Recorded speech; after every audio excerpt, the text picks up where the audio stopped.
Sejam bem-vindos a mais uma edição do Conexão Ibérica. Este é o seu noticiário semanal, onde abordamos as principais notícias, tanto em Portugal como em Espanha, nos últimos 7 dias. Para mais uma edição, tenho comigo o meu colega Pablo González.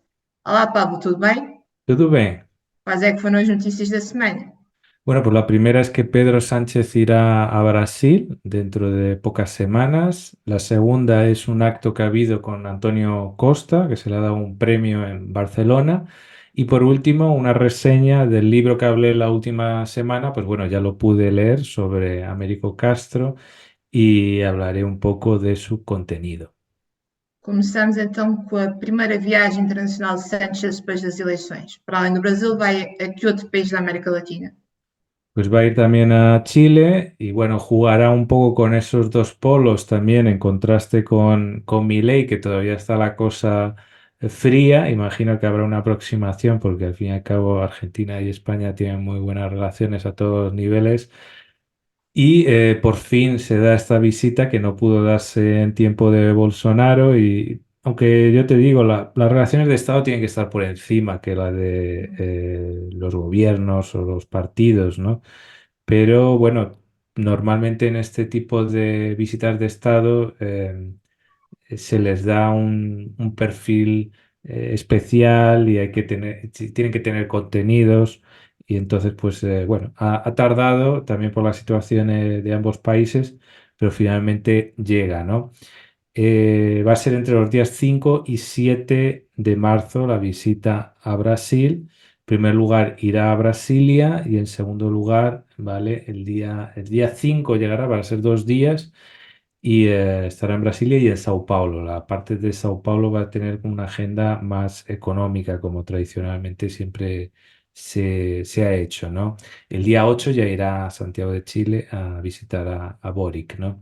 Pues bueno, estaremos muy atentos de esta visita, la contaremos con todos los detalles, todo lo que se hable, todo lo que se acuerde. Vamos a ver si realmente se le da un impulso, como venimos defendiendo desde el trapecio, si hay un poco de inteligencia por las dos partes y se le da contenido a esa alianza estratégica, esa parcería estratégica y bueno, y ver qué pasa con el tema de la UE, el acuerdo UE-Mercosur, que ahora ha entrado en barrena, entre otros motivos, por las protestas de los agricultores, especialmente en Francia. Y bueno, pues ahora mismo que también incluso hay un adversario común, tanto en el gobierno de España como de Brasil, como es todos los episodios de conflicto con Israel, pues bueno, se pueden apoyar los dos gobiernos de alguna manera, aunque hay que decir que el gobierno de España continúa con una cierta inestabilidad, a pesar de que pasó varios exámenes, el principal, la investidura y otras cuestiones pendientes que hay, pero bueno, en las últimas elecciones gallegas también ha sido otra advertencia al gobierno actual. No obstante, pues bueno, el gobierno tiene que seguir su política exterior, los intereses del Estado y bueno, pues le daremos la máxima cobertura a esta visita del presidente del gobierno de España a Brasil. Continuamos com visitas, neste caso, muito provavelmente a última visita ao estrangeiro de António Costa como primeiro-ministro português foi a Barcelona, onde recebeu um prémio. Recebeu este prémio porquê? Bueno, es un premio a los valores europeos, se lo da el PSC, ¿no? Que es el Partido Socialista Catalán.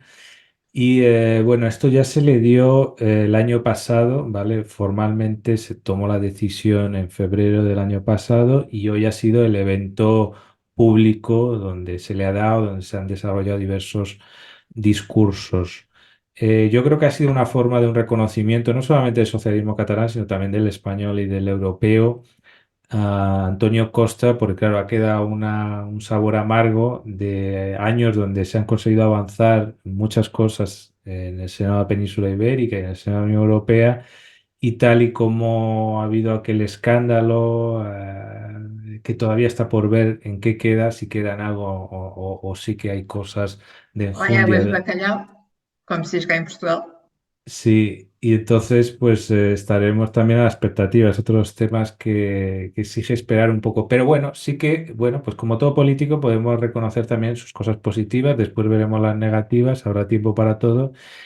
Y bueno, ha lanzado un par de mensajes interesantes. Es verdad que nosotros siempre hemos dicho que podían defender más, ¿no? Su legado, sobre todo en los temas del tratado de amistad, de la estrategia transfronteriza, y no lo hacen, ¿no? Por esa autocontención, esas cosas, ¿no? Que decimos. Pero bueno, sí que ha habido cosas interesantes y Antonio Costa de vez en cuando sí que lanza mensajes atrevidos, cuando conviene, claro, pero lo hace, ¿no?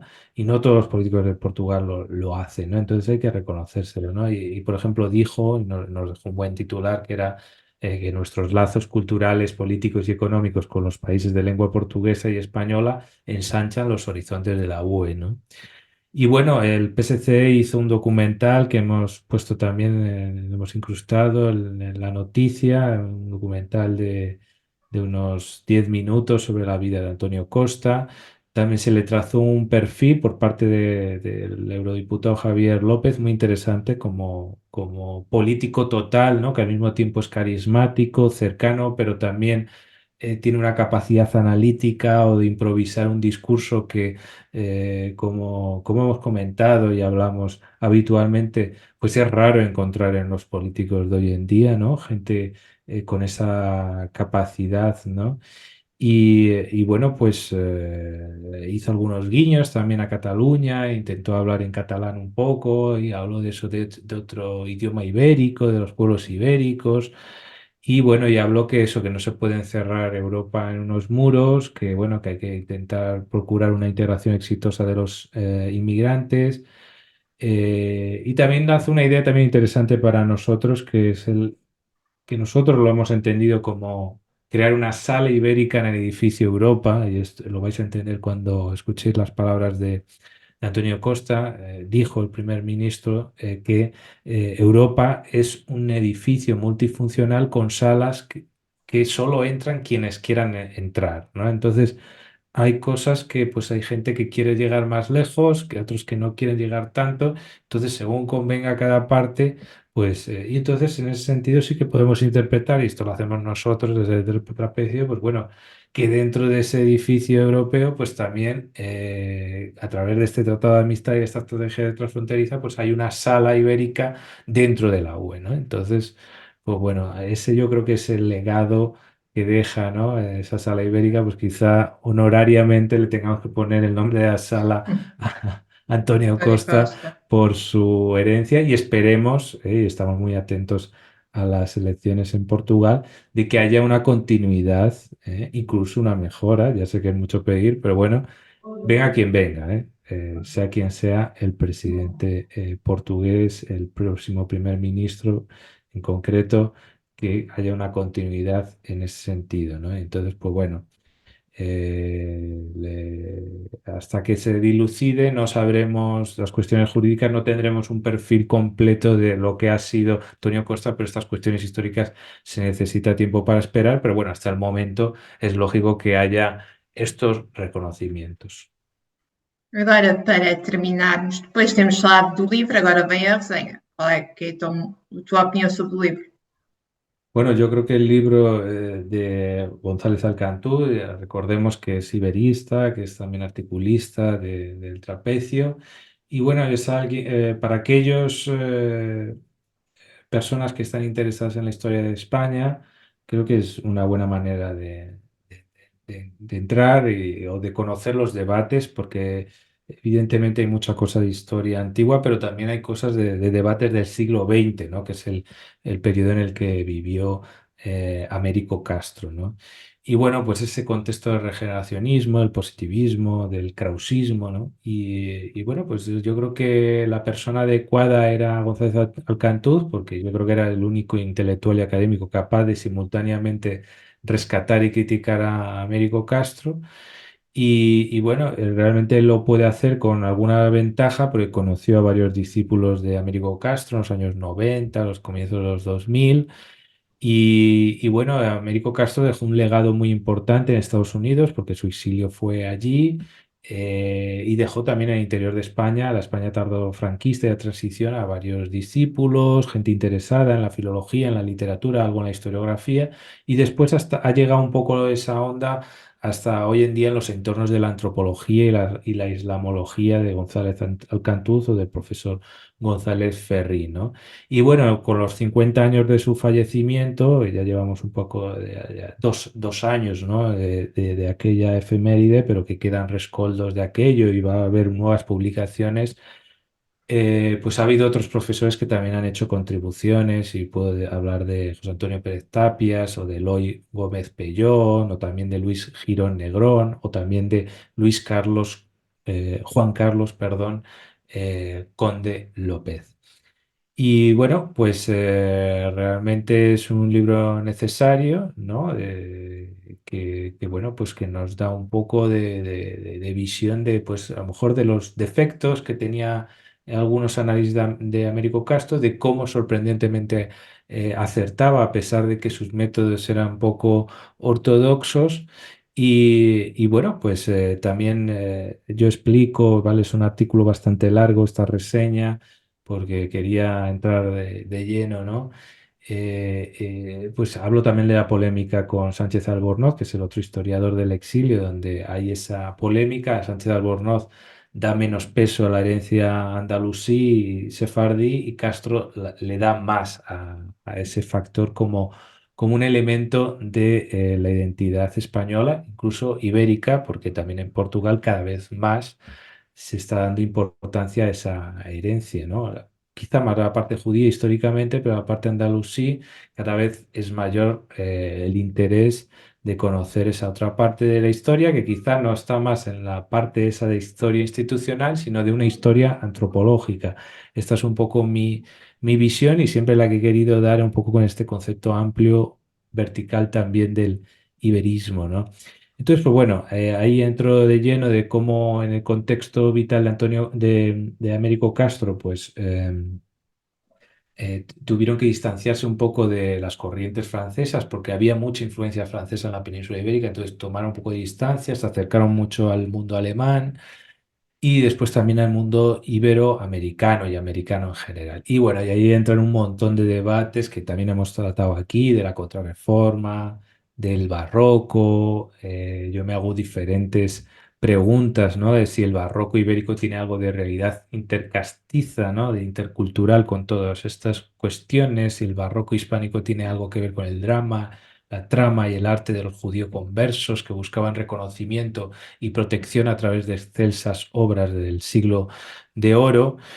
Y bueno, y planteo de si no hay más continuidad, ¿no? Las tesis siempre de ruptura y continuidad, yo creo que en la parte historia antropológica se subraya más la continuidad, ¿no? Del mudejarismo con el manuelino, con el plateresco, con el manierismo, con el barroco, ¿no? Hay que explorar todo eso, ¿no? El propio historiador del arte Francisco Maza lo hace en sus cartas barrocas de Castilla y Andalucía. Y bueno, pues es seguir explorando, ¿no? Pensando en- en la historia. Yo creo que es bueno tener una hispanofilia y una lusofilia moderadas, críticas, pero no llegar a una fobia contra el propio país, eso es un error. Y también una maurofilia moderada, también el valorar todas esas herencias del pasado, moderada, ¿eh? Y entonces estaremos un poco en paz con el pasado en general, ¿no? Y entonces, pues bueno, ahí analizo un poco todas estas claves de estos conflictos históricos, estos problemas de identidad que ha habido y hay. Y bueno, pues os animo a leer el libro, a leer un libro también de Antonio de Américo Castro, tiene muchos, pero en particular el de la realidad histórica de España. Y creo que es fundamental también pues para ubicarnos mejor, para conocernos mejor y orientarnos mejor en términos geopolíticos y de historia y entender mejor las experiencias comunes vividas en la península ibérica. Bueno, hasta aquí mis tres temas. ¿Cuáles han sido los tuyos, Andreya? Bem, começamos com algo que a grande maioria dos portugueses gosta, vinho. Porto vai se tornar, já é a capital mundial durante esta semana do vinho e do enoturismo. Passamos para Portugal, que quer ser uma ponte de ligação entre a Europa e a África no quesito economia azul. E terminamos com a família real espanhola e a figura de Dona Pilar Borbón. Bueno, pues vamos primero con el vino, que es quizá con el aceite de oliva, quizá nuestros grandes productos de exportación. Cuéntanos qué va a haber en Porto. Exato, bem, já começou durante esta semana, temos a Wine Weekend and Tourism, WTW, em que está a celebrar 20 anos e que através não só do vinho ou do enoturismo, mas através da gastronomia no seu geral, pretende ajudar a mostrar ao mundo a marca, não só Portugal, mas Ibero-América no geral.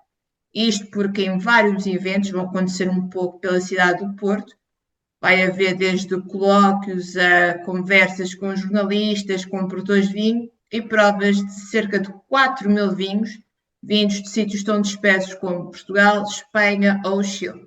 Falando sobre Espanha, como esta é já a 20ª edição do evento, como forma de celebração, pela primeira vez haverá uma região de enoturismo convidada, neste caso é Castela e Leão, e para além de Castelo de Leão em Espanha, vamos ter também o Estado brasileiro de Minas Gerais como os convidados do certame. Para além de mostras de vinho, estes estados também vão ter à mostra aos portugueses e não só o melhor da sua gastronomia, queijo e, no caso de Castelo de Leão, haverá mesmo e tudo um jantar, barra espetáculo, com um coletivo espanhol.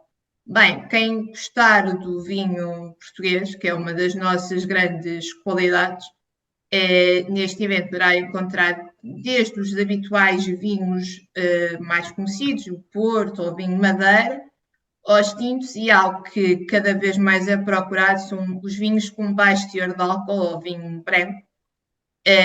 Isto em mercados tão dispersos, eles são apreciados em mercados tão dispersos como os Estados Unidos, a África do Sul, Reino Unido ou o próprio Brasil. No caso do Brasil, há sempre aquela queixa de que é um bocado caro demais o vinho português, que mais vale a pena vir comprá-lo de propósito a Portugal do que comprá-lo no Brasil. Mas para quem gostar de vinho y de gastronomía, esta es una buena idea. Muy bien, pues estaremos atentos y el que pueda ir, que vaya y que nos cuente la experiencia, ¿no? Y con moderación, ¿no? Porque si empieza a probar todos Temos los vinos, acaba un a poco mal. polícia manda parar. Sí. Bien, pues ahora vamos a otro asunto bueno, lo conoces bien porque en la anterior edición estuviste, Em ¿no? Lisboa. Economía azul. Explícanos un poco este concepto y cómo puede servir de enlace, ¿no? Entre la UE y la Unión Africana a través de Portugal. Exato, então a ONU dinamiza uma coisa que é a Conferência dos Oceanos. A sua primeira edição foi tudo cá em Lisboa, o El Trapézio esteve presente, e na edição que aconteceu agora, acabou mesmo há pouquíssimo tempo, em Addis Abeba, na Etiópia, o principal tema desta conferência foi como a economia azul pode ajudar a desenvolver o continente africano. Bem, nesta conferência, que junta diversos líderes internacionais, desde ministros africanos a governantes europeus, esteve presente o ministro dos Negócios Estrangeiros português, João Gomes Cravinho. Cravinho afirmou em tudo que Portugal, algo que Portugal advoga sempre o ser um construtor de pontes entre diversos continentes.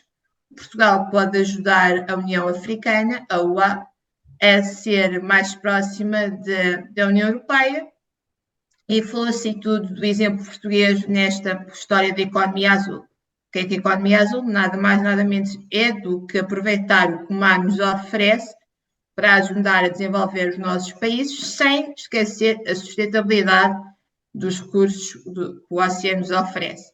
O exemplo português foi dado, o trabalho que Portugal tem feito já é algo muito extenso, e falar nesta conferência que aconteceu anteriormente em Lisboa, a próxima vai ser em Paris, e falou-se mesmo, eu dei tudo o exemplo de a forma como Portugal pretende captar energia eólica offshore, já com turbinas ao largo de Viana do Castelo.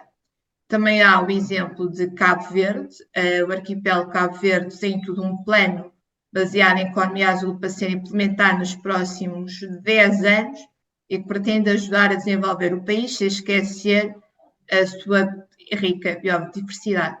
Só para terminar com esta história da Conferência dos Oceanos, já não é tanto só sobre oceanos o que eu quero dizer, mas continua a ser importante, acho eu, já que também tem a ver com ambientalismo e desenvolvimento, a Guiné-Bissau, uma empresa do Porto, voltando à cidade do Porto, a empresa autárquica de autocarros, ofereceu quase 30 autocarros, 28 se não me engano, à cidade de Bissau para ajudar na transição não só de mobilidade, mas também ecológica daquela cidade que usa muitos carros e para tentar diminuir as emissões de gases de efeito estufa. Muy bien, pues seguiremos atentos a esas innovaciones en materia económica y de geopolítica. Y por último, vamos a una historia interesante que ha escrito un artículo sobre Pilar de Borbón. Yo siempre suelo decir que los Borbones que comenzaron con mal pie con Portugal, especialmente con los episodios previos a la invasión eh, francesa, finalmente, ¿no? A través de Juan de Borbón y de sus hijos en general, cuando se instalaron en Estoril, se reconciliaron con Portugal y han hecho una obra y un esfuerzo por este país y en particular Pilar de Borbón tiene un ejemplo interesante, ¿no? Coméntanos. Exato. A verdade é que os portugueses, principalmente os mais jovens, conhecem muito pouco sobre o que foi o Estoril da altura dos Bourbons em Portugal, que era uma mina, vamos assim dizer, entre aspas, não só de famílias reais depostas, mas de espiões, estrelas de cinema, etc. A verdade é que os jovens pouco sabem que os Bourbons tiveram em Portugal, mas sabem muito, muito pouco. Bem, uma outra Pilar, neste caso, a jornalista Pilar Aire, espero que tenha dito bem o apelido, deu-me. Eire. Eire, ok, Eire, não Eire. Deu-me a ideia, contou um pouco mais da história da outra Pilar, neste caso a infanta Pilar de Borbón. Bem, quando falamos de medalhas ou encomendas entregues de um país para dignatários de outro país, habitualmente há muitos, não digo que seja o caso de todos, mas há muitos que recebem aquelas medalhas pelo nome que têm, pelo cargo que ocupam, mas nada fazem pelo país que lhes está a dar aquele reconhecimento.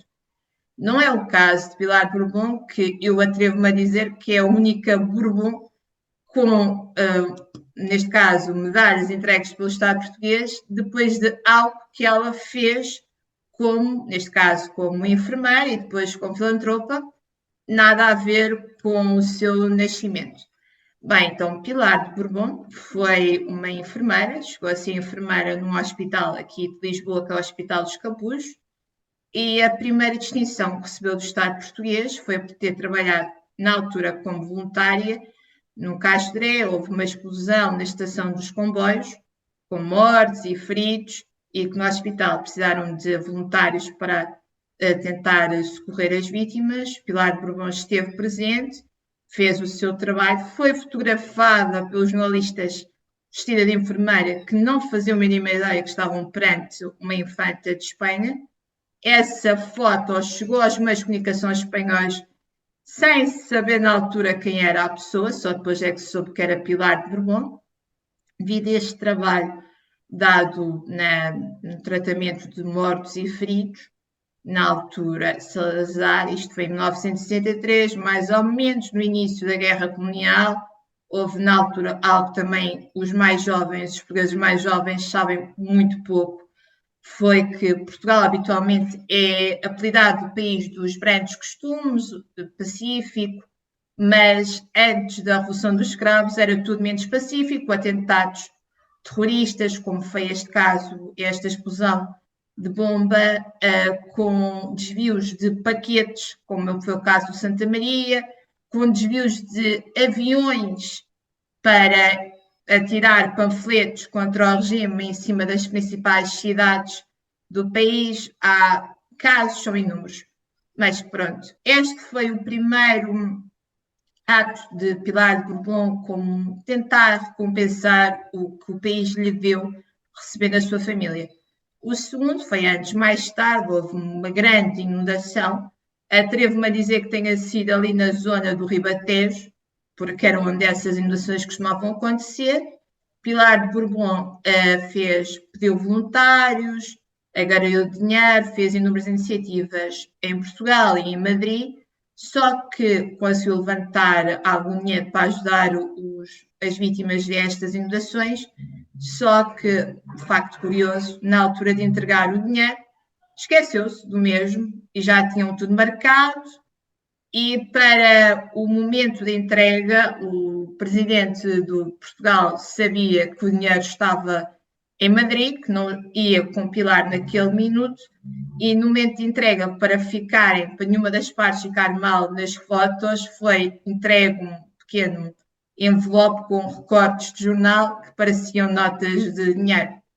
Bem, também por este pequeno pagamento que Dom Juan disse mesmo que era um pequeno pagamento do que o país lhe tinha dado ou ter recebido a sua família e os seus filhos pequenos, serviu com que deu a segunda condecoração que o Estado português entregou a Dona Pilar, e há coisa de um ano, sensivelmente, já passando para a irmã de Dona Pilar, Cascais atribuiu mesmo, algo habitual em Portugal, atribuir nomes de ruas a filhos pródigos, não só daquela cidade, mas não filhos, quando falamos de filhos, não só filhos de nascimento, mas pessoas que se distinguiram e que tenham vivido naquela zona.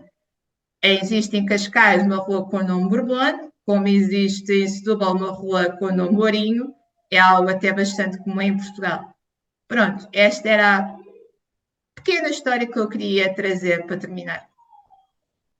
Pues sí, es muy interesante, ¿no? Y incluso hemos publicado en otras ocasiones más episodios de esta vida de Estoril tan, bueno, pues tan romántica en términos un poco cinematográficos. No sé cómo sería la vida real, porque probablemente también habría sus Pilares no cosas, Santini. pero tal y como está Uhum. Europa, pues era un remanso de paz. Pues nada, hasta aquí el repaso semanal de los principales temas de la vida política de España y Portugal en portugués y en español. Ya saben, nos pueden encontrar en redes sociales y la próxima semana estaremos aquí con ustedes de nuevo. Muchas gracias. Até a próxima.